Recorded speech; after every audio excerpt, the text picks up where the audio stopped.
Hi guys, we're live and alive and in living color. Welcome back to the Pop and Wrestling Podcast with me, Coach 23. It's a lovely Thursday morning here in Manila, and hopefully everyone is safe and happy right now. You're all doing your personal stuff, whether it's work, school, life in general.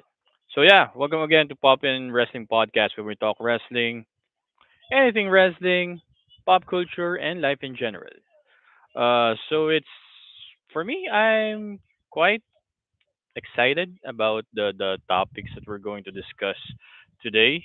Um, I have to make a minor announcement later, and hopefully you guys will accept that announcement. You'll be happy with that announcement or whatnot.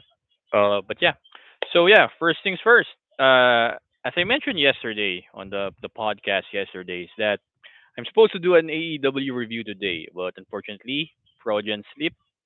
I forgot that AEW Dynamite was broadcast yesterday, head to head or semi head to head with NXT, but I chose to watch NXT instead because it's my Wednesday fix or Tuesday fix for some people in the states.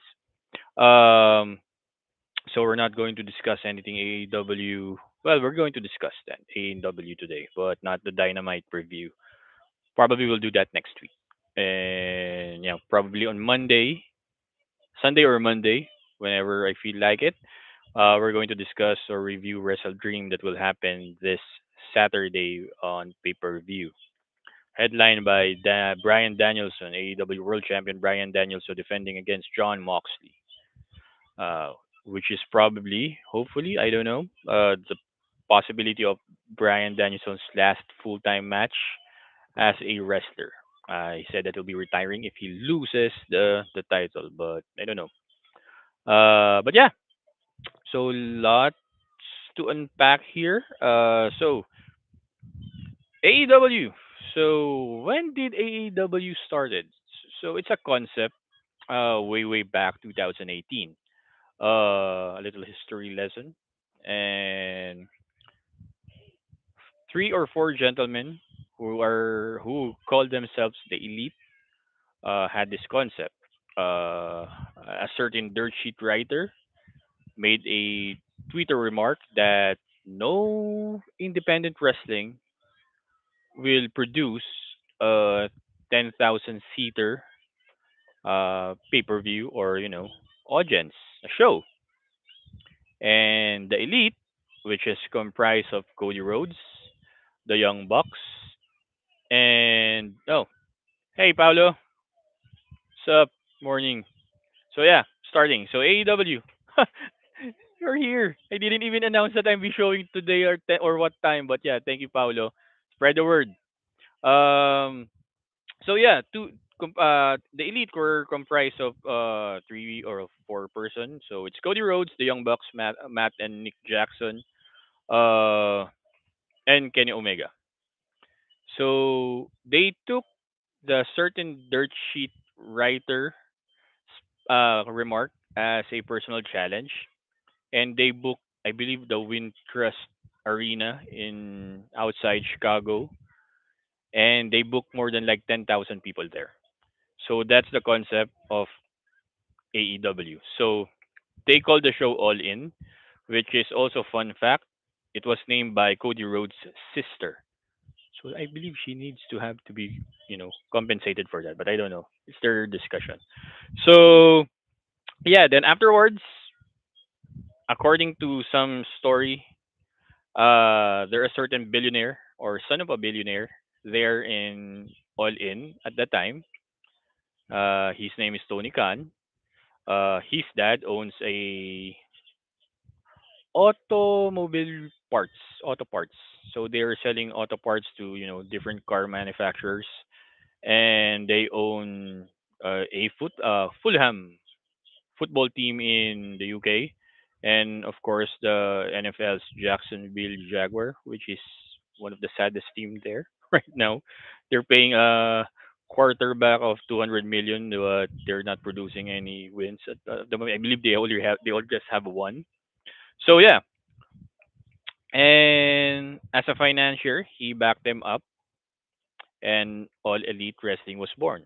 So they made an announcement January 2019, if my history is correct. I didn't research this; it's just on the top of my head. Um, that they're forming All Elite Wrestling, and I believe their first show, was on May 2019 for Double or Nothing, continuing that tradition of casino jokes or casino language or lingo. So there are supposedly, in my mind, this is just what when I took it as a face value. They're like forming AEW is a counterpart or yeah, competition to WWE, but they're going to be more on like a sports based type of promotion, like New Japan Pro Wrestling. They're even now until now in Japan, in New Japan Pro Wrestling, even the fans are smart. They are putting New Japan Pro Wrestling or pro wrestling as a real thing or a sports based thing. So that's why it's popular in Japan. Next to baseball, I believe. Baseball, I believe, is their favorite sport in Japan than pro wrestling. So when AEW was, created at the time, Cody Rhodes made an announcement even in the press conference. You can YouTube this that AEW will be fresh. They will not be putting emphasis on veterans or old wrestlers. They'll be promoting or producing fresher faces, fresher talents, talents that no one has known, or maybe more on the independent scene. And those guys, you already know them. MJF, Darby Allen. I want to say Jack Perry, but I don't think he's an indie wrestler at the time. Maybe he was. I believe he still has that tag team with Marco Stunt and Luchasaurus, which is a an awful name for a wrestler. Luchasaurus. I like Kill Switch as a name, but yeah, Luchasaurus is kind of weird. But they try to cater to kids, I believe. And yeah, Darby Allen, MJF, Orange Cassidy. So those are fresher talents, fresher names. I even don't know most of those names. Yeah, get well soon. Thanks, Paolo. Yeah, he's sick. I believe he has like pneumonia at the time or right now. So get well soon, Kill Switch. And so yeah, even for me, I was excited when AEW was formed because it's like, oh, a sports based Judas Devlin gimmick. I think it's okay. Judas Devlin gimmick is I believe is okay. But I think right now Kill Switch is really apropos to him.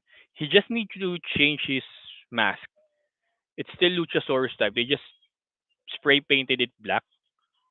It was green and then just printed it black and this yeah, let's name him Kill Switch. But he's still, Luchasaurus still. Yeah. So afterwards, I was excited because a sports-based wrestling. Although for me, I was still on the fence because they mentioned rankings that wins and losses are important. And in pro wrestling, it doesn't. It does and it doesn't. It's just how you promote it. I mean, you can lose like 10 straight times and get a title shot and win. Typical sports. Number 8 team in the playoffs for NBA or NFL can still be an NBA champion or an NFL Super Bowl champion, Super Bowl winner. So it's still in the men. We're like, okay, that's fine. Then yeah, I agree with Paulo here that I was the early years of AEW was awesome. They as far as they're promoting like indie style wrestling, they're still producing great storylines. Um, they even had, the topic of this podcast is AEW rivalry because they supposedly AEW Dynamite was supposed to be shown on a Tuesday, but Tuesday nights were special as a special day for the NBA for inside the NBA at the time. So they chose Wednesday instead because at Thursdays at the time still uh Impact Wrestling was still being shown on a Thursday and not Friday. And they're in business with the other indie companies. So they're in business with Impact at the time. So they chose they're I'm not gonna say they're afraid on Mondays, but probably they are because they cannot compete with Mondays. So Monday Night Raw, NFL, they're screwed if ever they face both of those shows or programs. Fridays for SmackDown, and they put Rampage in the future there, but on a 10 p.m. schedule. So it's after SmackDown, which is shown 8 p.m. to 10 p.m. Eastern Standard Time, 7 Central. I know why I'm an American with times. Sorry about that. So they chose Wednesday. The rivalry started in a way. Be this is one of the weird things when Chris Jericho said. I mean, fast forward, Double or Nothing was shown their first pay per view. They announced October in TNT that they'll be showing Dynamite on a Wednesday nights, and then uh, most people forgot that WWE has a hold on Wednesday night as well.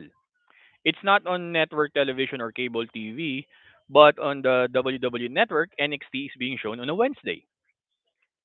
And it happened so, I believe this is a business strategy at the time by the former chairman. I don't want to name his name. Yeah, Vince. Okay, Vince McMahon. I mean, it's just a name. So Vince McMahon, on his mind, like, okay, we might be in trouble because we're facing another billionaire.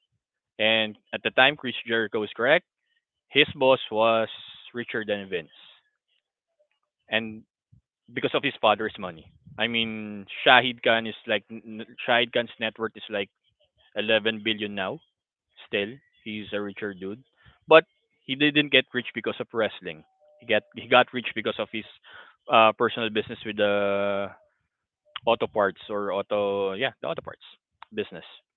So Vince, I believe Vince's defensive strategy was signing most wrestlers under contract for like locking them up for 3 to 5 years with an option to to let them go, and putting NXT instead of in the WWE network.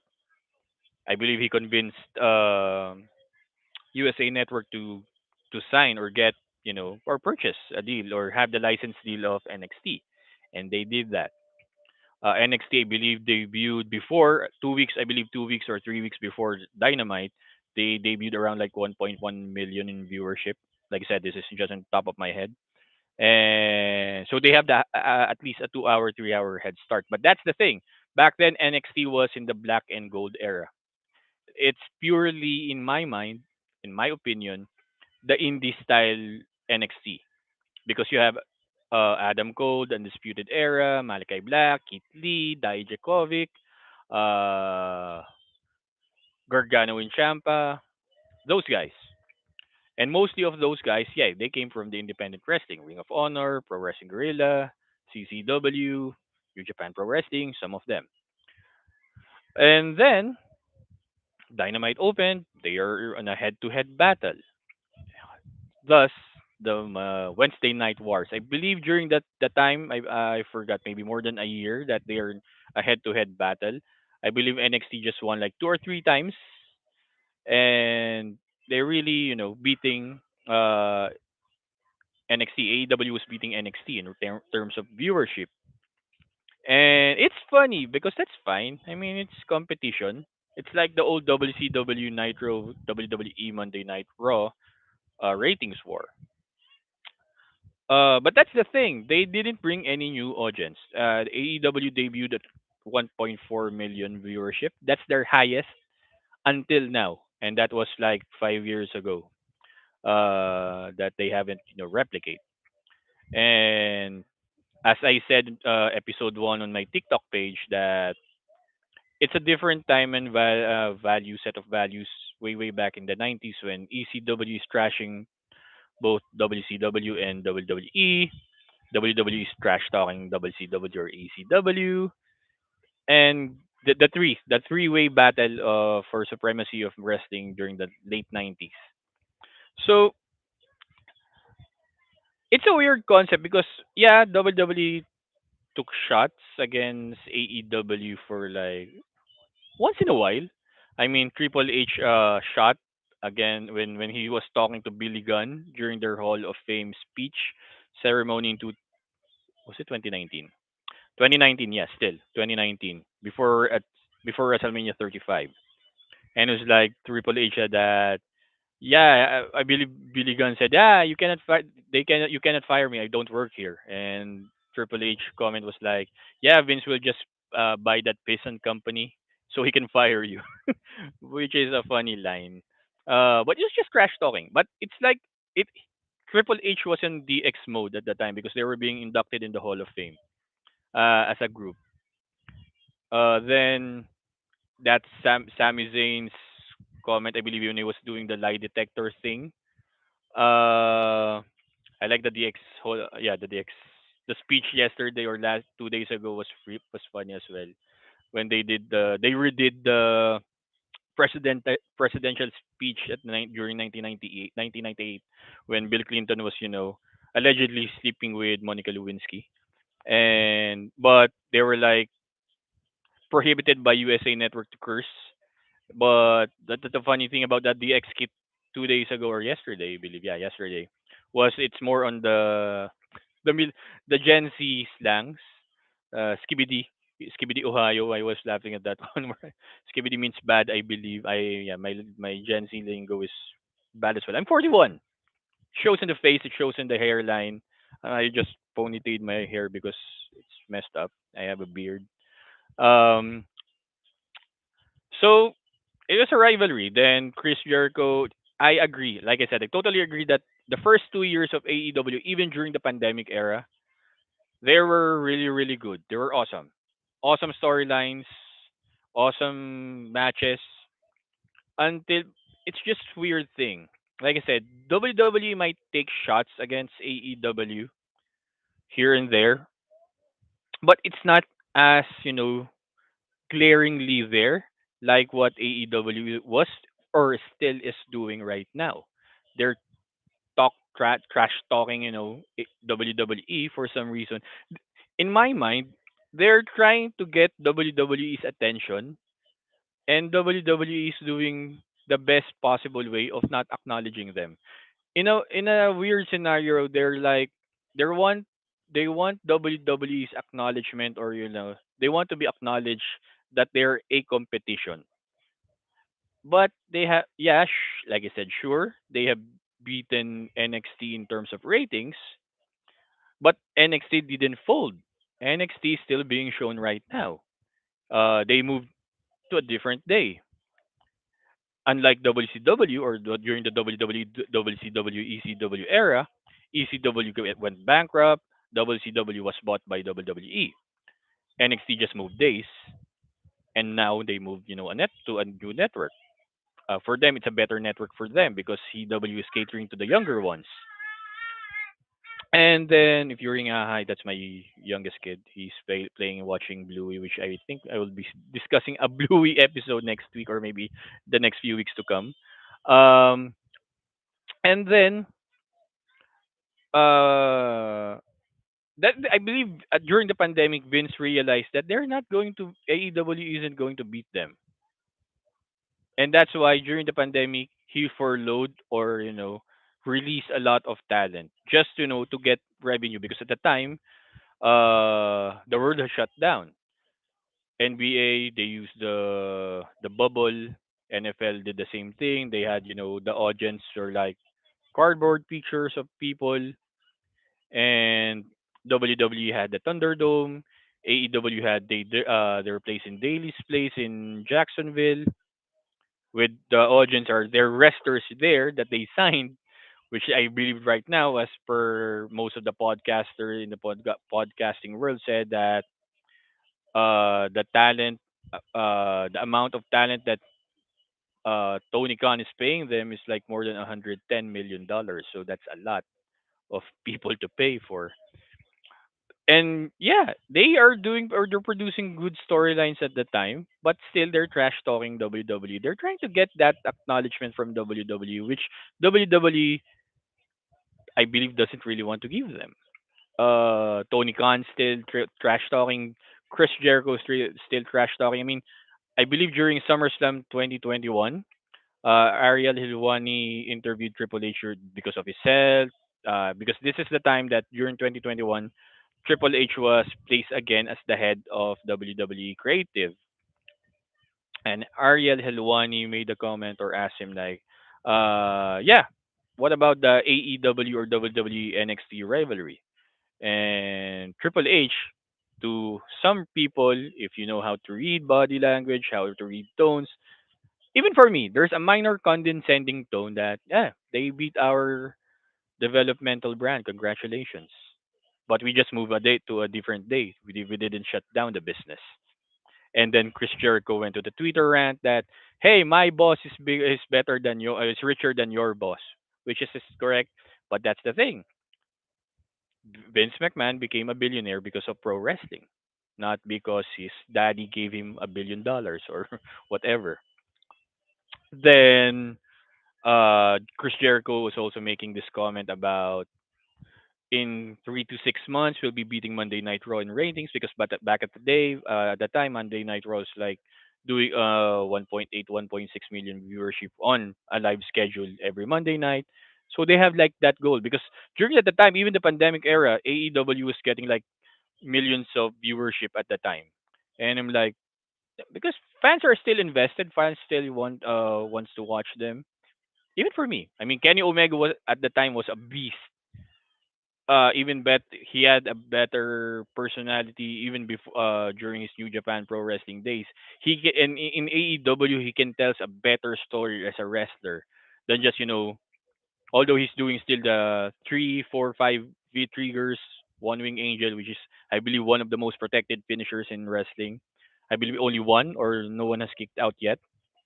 But it's a difficult move to do, especially if you're, for example, if you're wrestling Roman Reigns, can you do that? No, I really don't think so. Um, get well soon, Kenny Omega as well. I believe he's still uh, trying to get well from his diverticulitis, which is also Brock Lesnar's disease back then. So they're trash talking WWE for some reason that it's you know weird. WWE they want the acknowledgement from WWE and they don't. WWE as a business, we're not on your level. WWE's level is NFL, NBA, Hollywood, drama shows, not not AEW. That's why as far as creative strategy, WWE and SmackDown is now balanced in terms of what is the wrestling show and what is the variety sports entertainment show. Because back then during the Ruthless Aggression era, I'm sorry, Monday Night Raw is the sports entertainment or entertainment show. Then SmackDown was the pro wrestling show, but now it's balanced. And now, in my mind, in my opinion, NXT is now the pro wrestling show for for WWE. And at the time, like I said, during the Black and Gold era, it's kind of more of the indie style pro wrestling. Like I said, the Undisputed Era was there, Malachi Black or Aleister Black, Champa, Gargano, Keith Lee, Dijak. Those are the names are there. So most of those are indie wrestlers. Most of them got called up to the main roster, didn't pan out. Keith Lee, for example, Dijak as well.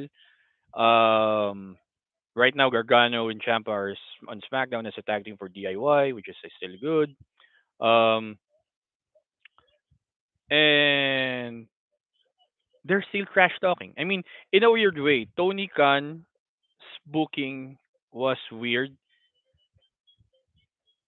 I believe there was a power. This is my opinion, my analysis that there was a power struggle that happened between Cody and Tony Khan. Uh, rumors persisted that the wives, the wives of the Jackson brothers, the Young Bucks, has this certain disdain towards Brandy Rhodes. Brandy Rhodes back then in AEW was the chief brand officer, which is similar to Stephanie McMahon was doing back then. So Brandy's job is to promote AEW to sponsors, other businesses, investors, and whatnot. Cody Rhodes is also doing that. I believe Cody Rhodes said, I believe one in of the interviews that his main job as an EVP because they were assigned as an EVP when AEW started. Him, Kenny Omega, and the Young Bucks. Cody's more job is more handling a little bit of the creative side, but handling more on the business side. And the Jackson, I believe, were handling in-ring action, tag teams. I believe Kenny Omega was handling the women's division, which is back then a better division compared to now in AEW. Uh, I believe there was a power struggle between Cody and Tony Khan. I believe Tony Khan's in a business sense, in a business world. Um, Hi Dre, shout out. So in a business sense, Tony Khan, instead of being a silent partner, he wanted to be exposed more. And I believe this irked Cody because maybe there was a little, I don't know the story, maybe. This is just a theory of mine or opinion of mine that Cody said, it's like you promised that you will be a silent partner, but why are you, exuding or so I guess this what happened maybe or maybe personally Cody really want to finish the story and win the World Heavyweight Championship, WWE Championship at a WrestleMania or from WWE. I don't know. It's all backstage persistent or rumors. Then they signed CM Punk. Everyone's know what happened during the CM Punk and the Bucks and Kenny Omega brawl out. Uh, and also a weird way. People said, and yeah, a little bit for me. CM Punk was a little bit unprofessional at the time during the post press conference at All Out 2022, and he was like he just got tired because the Young Bucks and the Elite, at, I guess right now still are friends with a certain dirt sheet writer, and they're like telling stories. And to be fair, before CM Punk went to AEW, he has nothing good. He has nothing bad to say about Kenny Omega and the Young Bucks.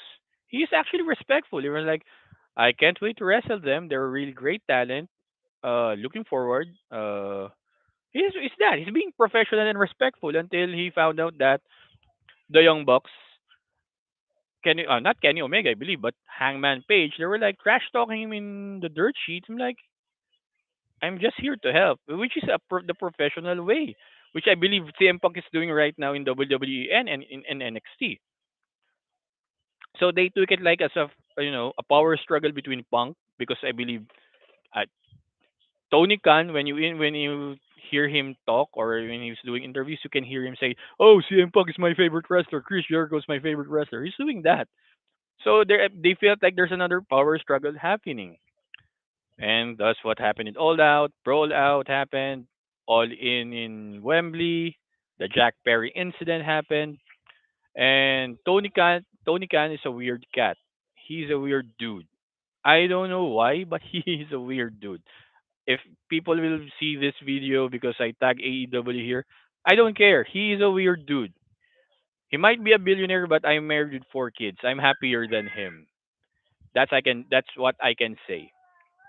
I have my kids. I might not have $1 billion in my bank account, but I have my family, and I'm happy with my family. Um, I mean, one day when an interviewer asks him, "Are you willing to work with WWE?" He will answer them like, "Yeah, I'm willing to work with WWE. I'm looking forward as long as we can do the Forbidden Door or whatnot." He stole Forbidden Door, folks. He stole it from Naito.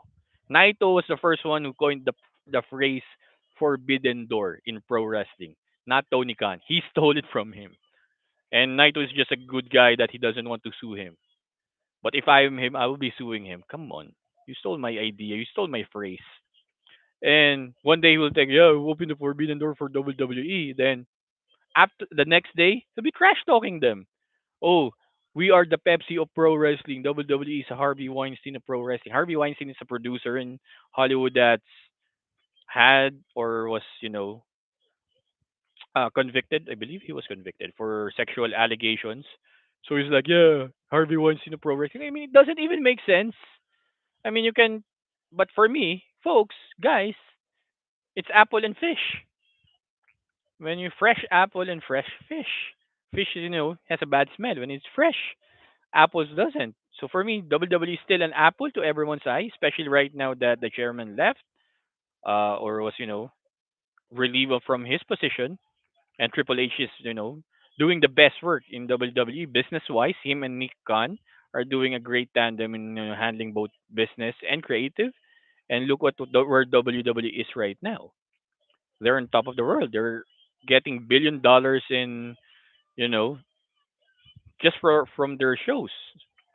Nick Khan got the $1 billion deal from Peacock and WWE Network, and he got the USA 205 per year, $2 billion, I believe, 1 billion, or yeah, $1 billion deal as well with SmackDown, and now the 5 billion deal with Netflix next year. They're doing great business. AW, kudos to them. They got 150 to 185 per year deal for 3 years with 1 year as an optional. But here's the thing: NXT, like I said, NXT moved to Tuesdays, and there are days then that happened like twice now that AEW Dynamite moved to Tuesday for because they're preempted because of, I believe, an Major League Baseball program for TNT or TBS and NHL as well. So they're now entering Tuesday. And here's a good kicker.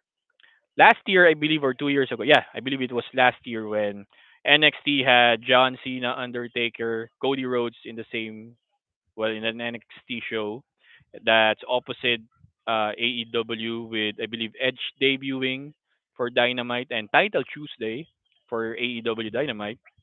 I believe Raw got like 960,000 or 50,000 or 910 along the way, more than 900,000 viewership, and AEW got 600 at the time. And Tony Khan went on the Twitter weird way that congratulations Undertaker and John Cena, for the first time in like a decade or 2 decades, you didn't get a million viewership. Stupid and pointed. That's disrespectful to both John Cena and Undertaker. And still WWE kicked their ass. Sorry, kicked their butt.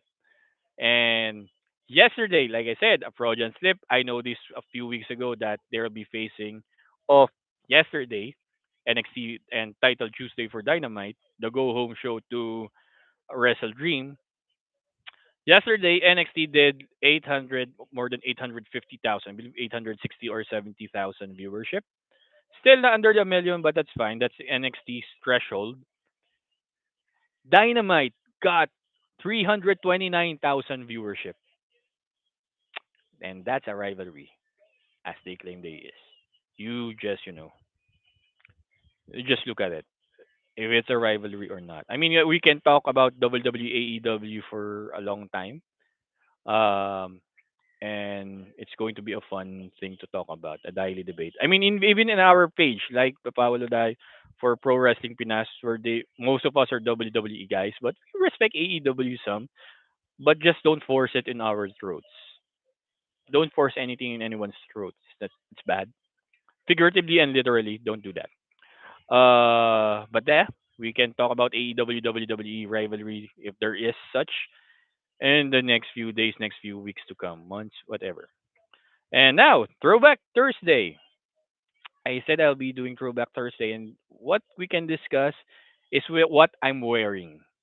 So here's what I'm wearing right now: an old school D Generation X T-shirt. So October of 2000, no, 1997 as well. So that's as long as the Hell in a Cell Bad Blood pay per view happened afterwards. Uh, D Generation X was born. Same month, October, I believe October of 1997.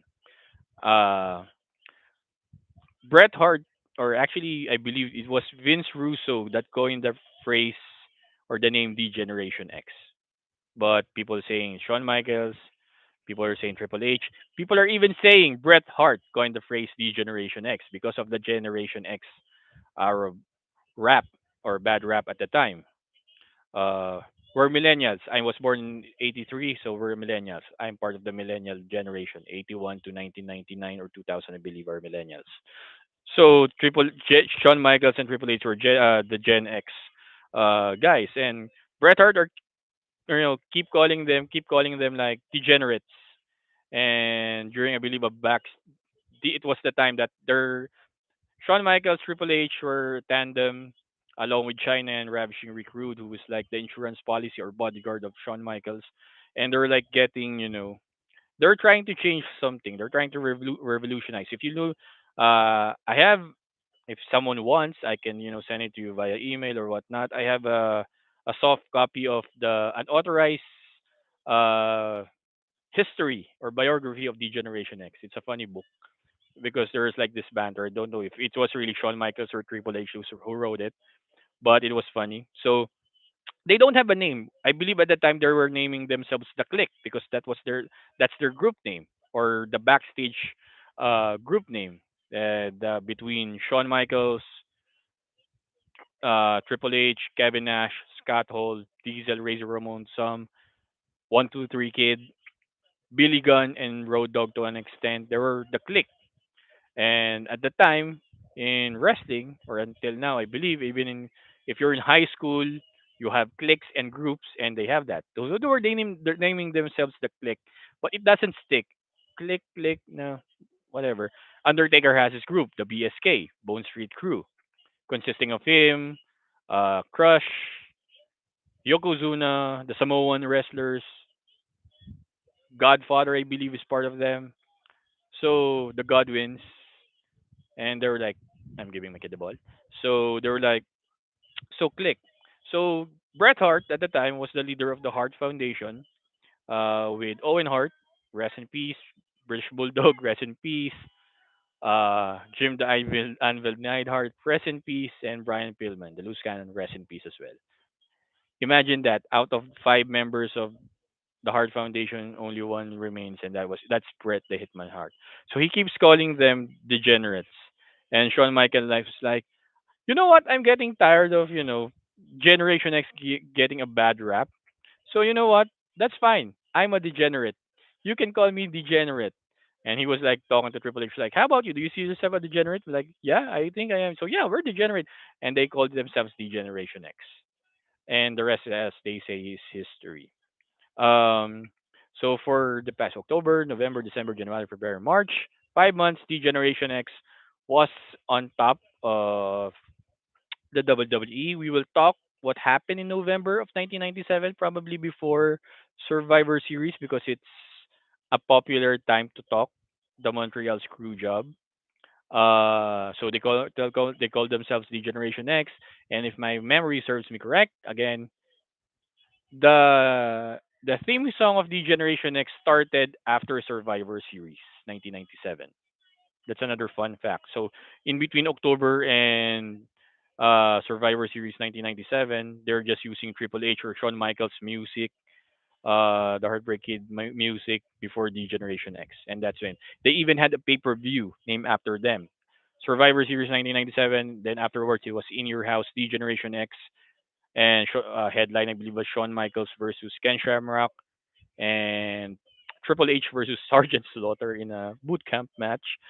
I saw that match, and I believe the pay per view for WWE at the time was being shown not in Star Sport but ESPN, and I saw it like in an afternoon, and it was one of the one of it was a highlight because it was the the emergence of the Attitude Era. It was the beginning. It was in the baby steps. So yeah, D Generation X was formed. Uh, Montreal Screwjob happened. WWE champion was Shawn Michaels. He got badly injured during his Royal Rumble to a 1998 casket match against The Undertaker. Um, he got thrown to the casket. He hit his back to like the edge of the casket, crushing like vertebrae in his back, injuring him up.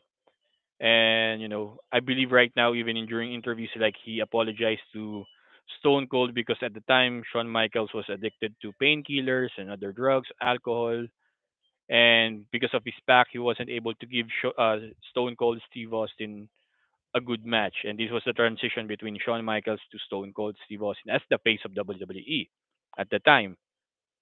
I mean, their match at King of the Ring 1997 was even better than their match at WrestleMania 14.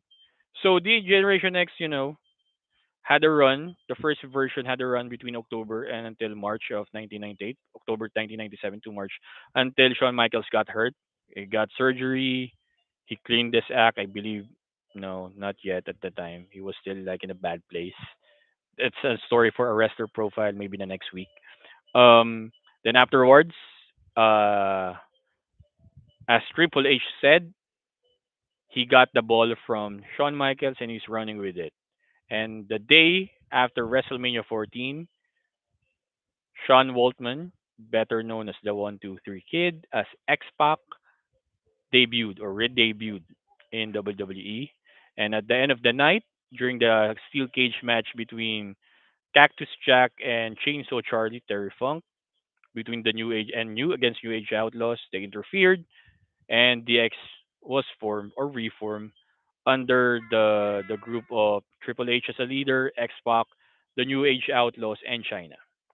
And there were heels at the time, and they have great, they became faces because they had a rivalry with the new Nation of Domination, and because Owen Hart, the late Owen Hart, teamed up with the Nation of Domination under the Rock, D'Lo Brown, Mark Henry, and the Godfather as a five-man team, and that's the time that DX became baby faces or good guys, and until they have a great run. DX was actually in the forefront of the Attitude Era. There were the faces of the Attitude Era at the time with Stone Cold, The Rock, The Undertaker, and I got called up by my guidance counselor a lot of time. Sorry, ma. I know if you're going to watch this, I'm sorry that because I was doing the crotch chop because I was a DX guy. So yeah, that's the minor history first for DX because we can talk a lot of the DX at the time.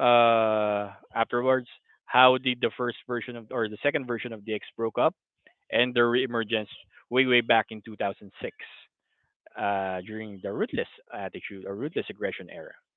So yeah, that's it for Throwback Thursday, and now we're going to the last part of our topic or for the podcast. My favorite trilogies. So I'm not going to force this for you guys to watch. I mean, this just recommending you. You can watch it, and this is for me what shaped me up as a person of entertainment in terms of entertainment of what are the top five trilogies that I've seen. At top five is Karate Kid. I am, like I said, reiterated. I was born in the 80s, grew up in the 90s until now, growing up still. I don't think I have fully grown up, and at 41, I think I'm still as childish as I am, as way back as when I was 6 or 7. But Karate Kid is top five. It's a trilogy for me because of for Daniel Russo.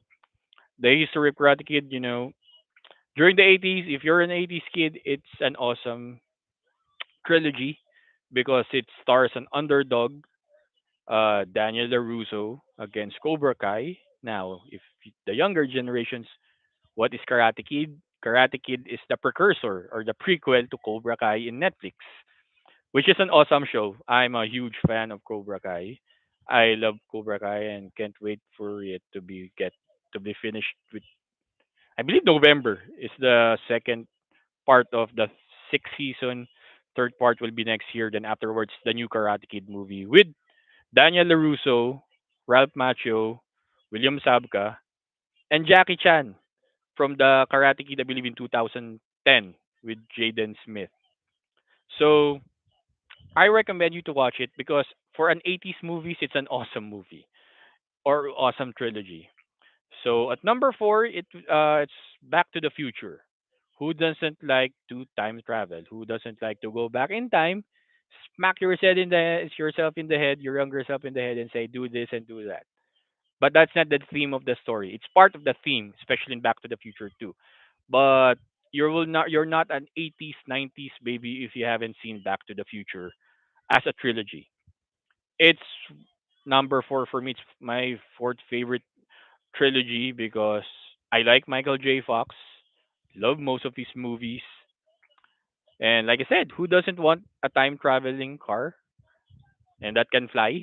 Roads, the popular statement of roads for where we're going, we don't need roads. Shout out Dr. Brown.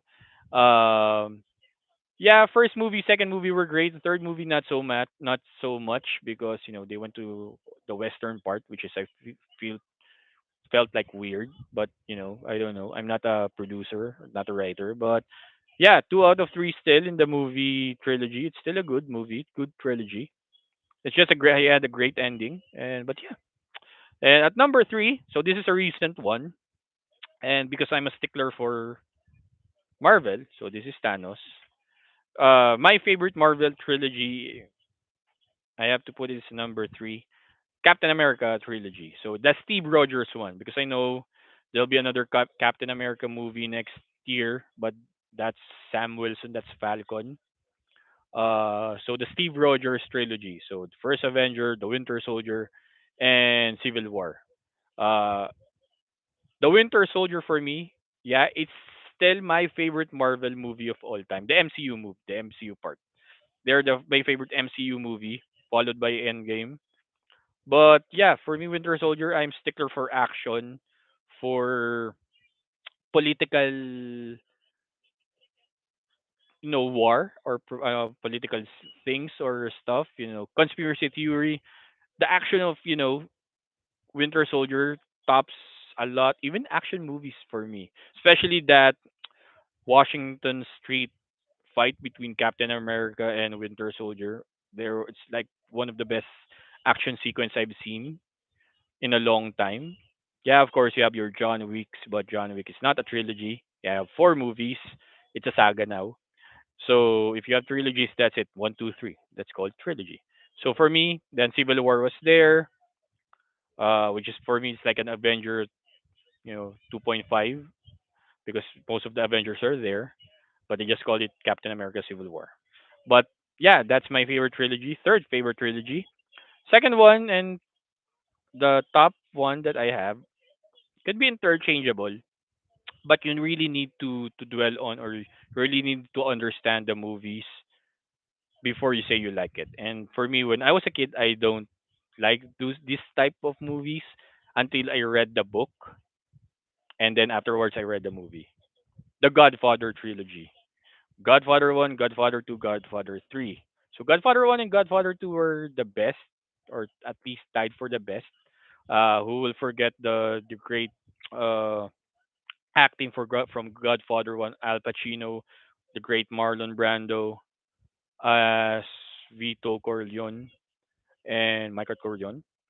And sequel was actually a bit sequel slash prequel because that's the time they hired Robert De Niro to play the young Vito Corleone, which was Marlon Brando's character in the first movie. And the rest is the say is history. I mean, I believe the Godfather movies are registered in uh, the Congress, Library of Congress in the U.S. So it means that if the entire world is doomed and the Library of Congress is still there standing, when you entered it, you can see the Godfather there. So it's registered there among other movies as well, like Superman, Batman, even Iron Man. I believe is already part of that.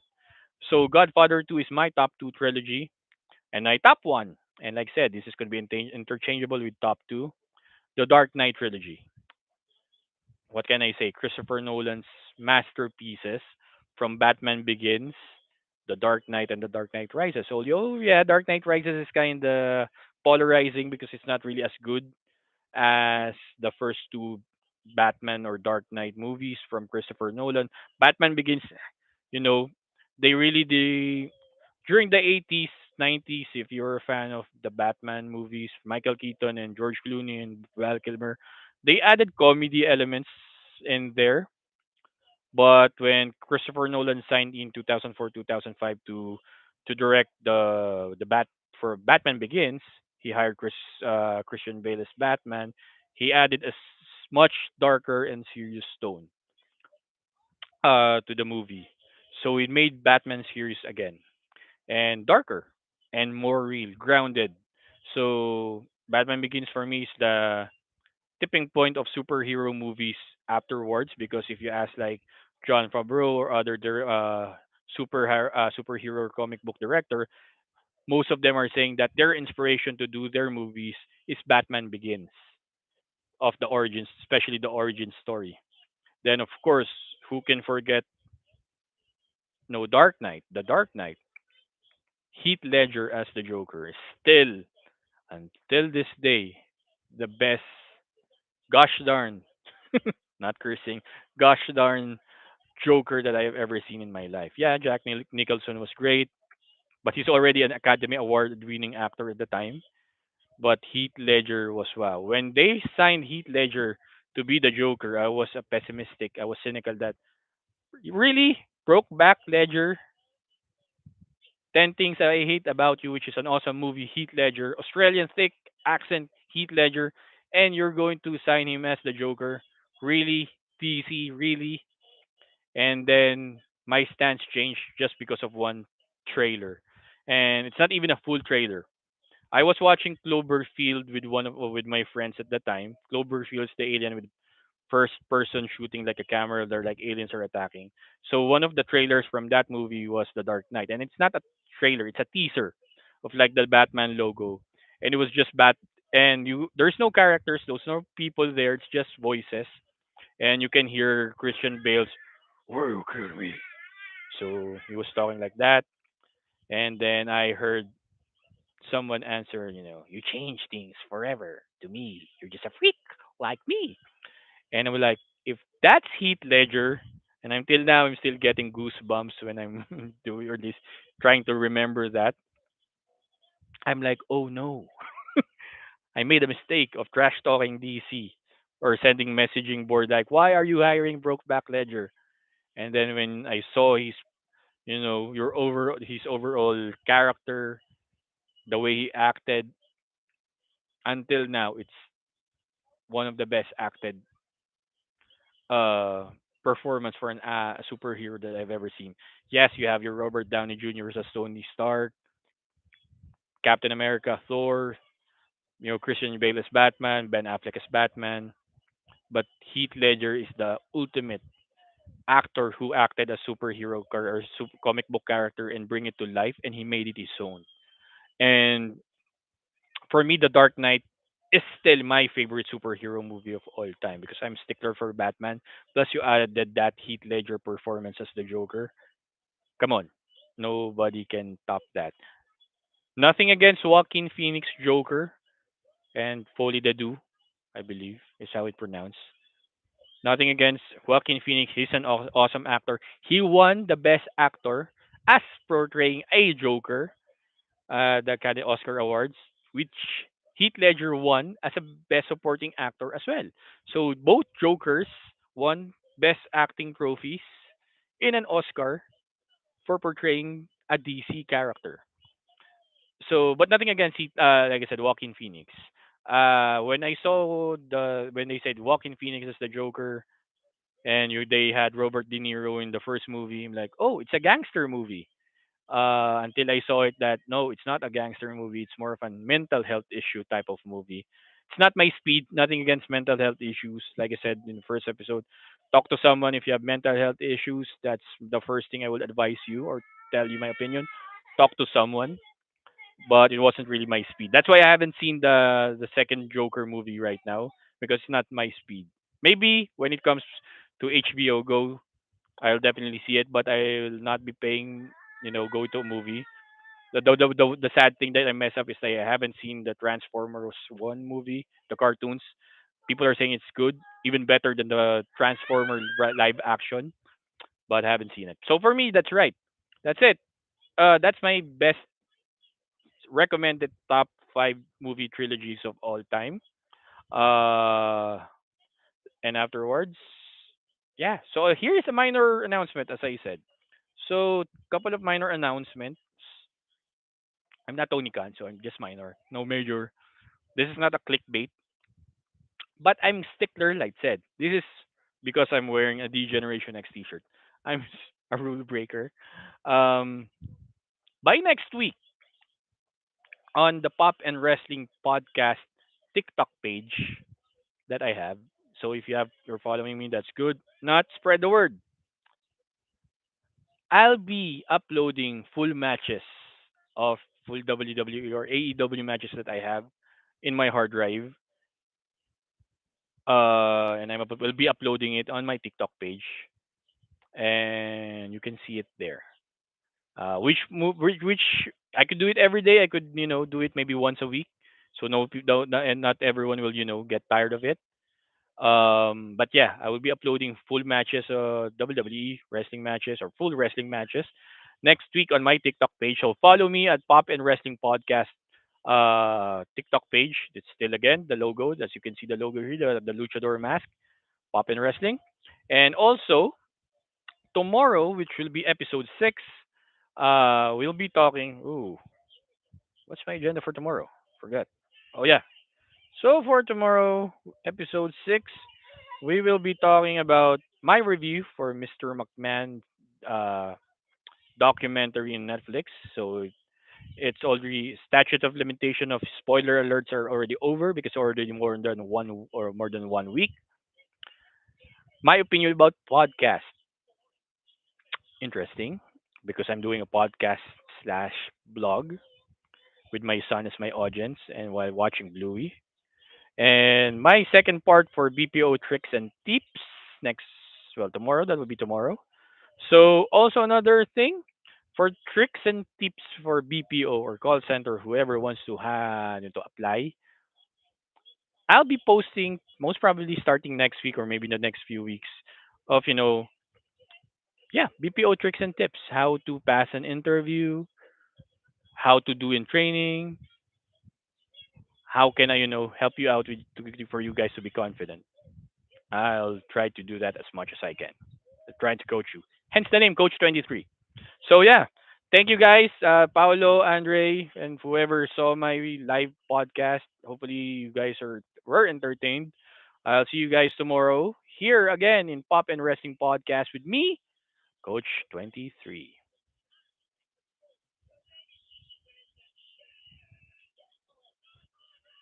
And bye.